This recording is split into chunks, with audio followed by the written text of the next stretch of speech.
To start off this video, we are going to review some important policies and procedures to keep in mind as you tutor your student this semester. If you would like to follow along and read more in detail, please turn to page 10 in your tutor guide. As you read in your tutor agreement that was signed on your registration form, you are responsible for attending all tutoring sessions. Of course, we understand emergencies happen, and if they do, please first contact your student's parent to reschedule, then contact the STAIR team, and finally document the absence and reschedule date on your tutor report.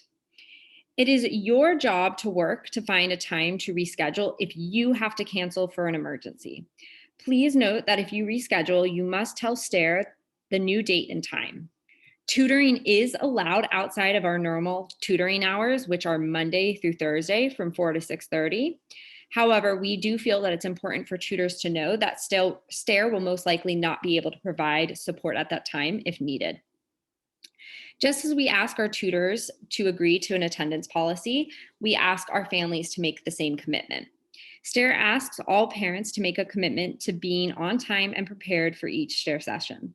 If a parent asks to reschedule, they will communicate to you directly.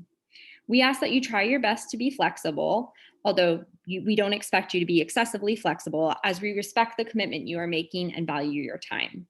Again, if any rescheduling occurs, it is your job to report the change to the STAIR team. If a student is tardy, please make sure to include that in your tutor report. Tardy means that a student is more than 5 minutes late. Anytime a student has more than 2 tardies in a row, the STAIR team will contact the parent to partner with them on how we can help solve this issue. We ask that you remain available for up to 30 minutes past your start time. If a student is 30 minutes tardy or less, please tutor them for that session. However, you do not need to exceed your normal end time. We can still have a really meaningful 30 minutes with a student, which is why we do ask that if you have that 30 minutes of time, that you just tutor. But it is entirely our tutor's choice if they want to go for the full hour, or if you have another commitment. Of course, we understand you ending at your normal time. Please just let the parent know how long your tutoring session will be when your student jumps on if they are tardy. And please make sure you are contacting parents if a student is not on time before you contact the STAIR team. Usually it just makes the communication process a lot quicker. And finally, if a student does not show up or does not give prior notice, make sure you are calling and texting the parent. And then if you do pass that 30-minute mark and the student has not, or excuse me, the parent has not responded to you and the student has not shown up, please mark it as a no-show on your parent report, and the STAIR team will contact the parent for every no-show. As we mentioned earlier, we rarely see negative student behaviors. So if you are struggling with addressing any behaviors, please contact the STAIR team, who will help you in solving any problems that arrive. And finally, when communicating with parents, we just ask that you be respectful of a parent's time. Return any parent communication as soon as possible. We do like to let tutors know that most parents prefer text updates and reminders. If a student is tardy, we do suggest calling. And finally, while most parents will not ask this, it is STAIR policy that tutors do not recommend or make academic suggestions to parents, such as your child needs to be evaluated for an IEP, which is related to special education, or that they should be retained in their current grade. If a parent does have questions that follow these lines, or questions that you're just not comfortable answering, please refer them to the STAIR team or ask for help, and reach out to us, and we will reach out to them.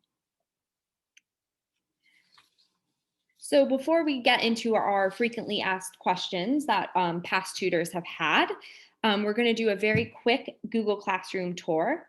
Google Classroom is a very user-friendly platform, and in fact, during virtual learning, many children used it and many schools selected it as their platform of choice. So that is why we have adopted it here into the STAIR program. Directions for this can be found on page 10 of your tutoring guide, but I will also show you how to access it in this video. So all you simply have to do is go straight to the Google homepage. As you can see here, I'm already logged in, but if you need to, you'll just click this this icon would be replaced with a sign in button. So you click sign in and you put in your email that STAIR assigned you and your password. And then once you're logged in, you'll get right back to this Google homepage and you click the grid icon. You're going to scroll through these icons until you reach the Google Classroom icon, which is a green blackboard. This is important to point out because if you have multiple Google accounts, it might revert you to a different one, like your personal one or your work one. So if that happens and you don't see any classrooms here, just switch back again to the STAIR one that was assigned.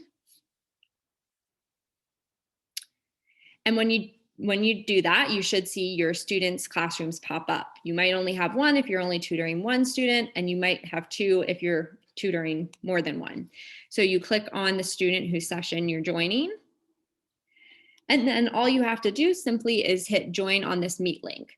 And so once you click that, it brings you to the home page where you have a moment to get ready before you log in. And I just want to point out one more thing, which is if you are looking at the screen, you are not yet in your classroom, you need to click this blue join now button. That has actually stumped quite a few tutors and families in the past. So once you click this blue button, you'll be fully in the Meet, the Google Meet, and you'll be ready to meet with your student who should hopefully be on the other end. And that is it. And if you have any more questions about that, please feel free to reach out to the STAIR team. Quite a few tutors in the past have wanted to do practices before, so someone from the STAIR office can certainly accommodate that. So these questions were all generated by past in-person training sessions that we have done. So if you do have, again, any more questions than this, please don't hesitate to submit them, but we're going to go over just a few things that may or may not have been touched upon during this onboarding video. So what if my student doesn't understand the lesson or master the skill we practiced today? We ask that all tutors keep in mind that some students will need more support on foundational skills, while some students will need an extra challenge. Some students will master lessons immediately, but others, they might need more time than allowed in a tutoring session. Sometimes students need hundreds of chances to practice a skill before they truly understand a concept. Every practice counts, and students learn from their mistakes. STAIR lessons are more than mastering or are about more than mastering a skill through a one-time practice session with a tutor. The lessons are about taking academic risks, developing curiosity, exposing students to new concepts and vocabulary, and fostering the joy of reading to make students lifelong readers. If you feel though, very strongly that there is a skill that your student needs extra support with that is not covered in the curriculum, please reach out to the STAIR team. We have extra resources. Which kind of follows this same theme in this question. My student likes insert topic. We've had art, we've had gardening, we've had music, we've had sports. How can I change the curriculum to incorporate this?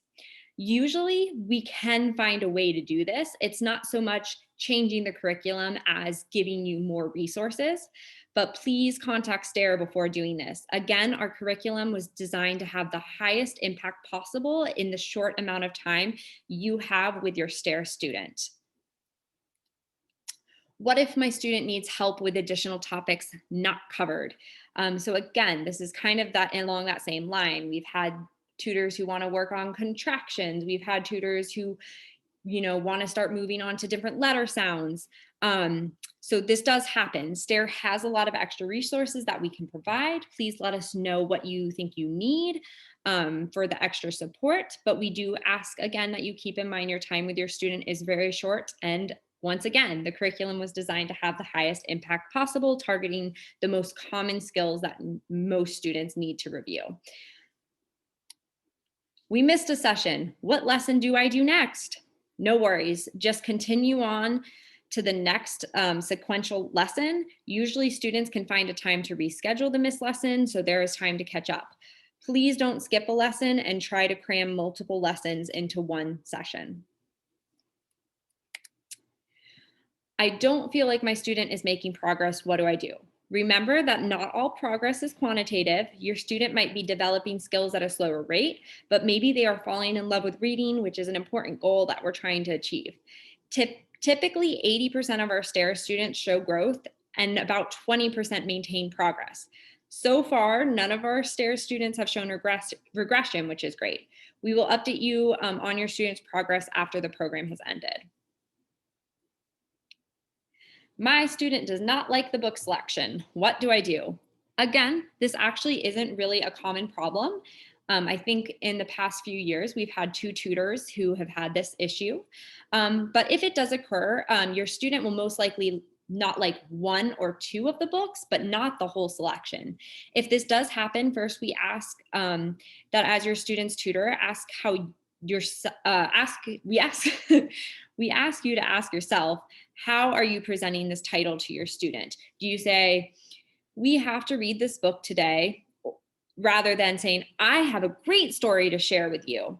Do you bring enthusiasm and excitement to the material and to the lesson? Sometimes, despite your best efforts, your student just won't like it. Tell them that that's okay. Ask them why they don't and facilitate that conversation. Let them know that part of the reading process is deciding for themselves what they want and like to read. Also, encourage them to try the book and tell them that there are times when they have a choice in what they get to read when you tutor together. And that's when you can really utilize that digital library. So, for your next steps, now that your onboarding videos are coming to an end, we ask that you call your students' parents as soon as possible if you have not done so already. And then we also just want you to read your schedule overview, your curriculum overview, review the directions and tips, and then your introductory lesson in lesson 1, just so you're prepared for that first day of tutoring. So if you have any questions, please, again, write them down, type them up, and send them in to us. And we are here to support you for these 11 weeks and throughout this entire process. You can most easily reach us at tutor@stairnola.org or our phone number for the STAIR office. Thank you so much for taking the time, and we really look forward to working with you this year.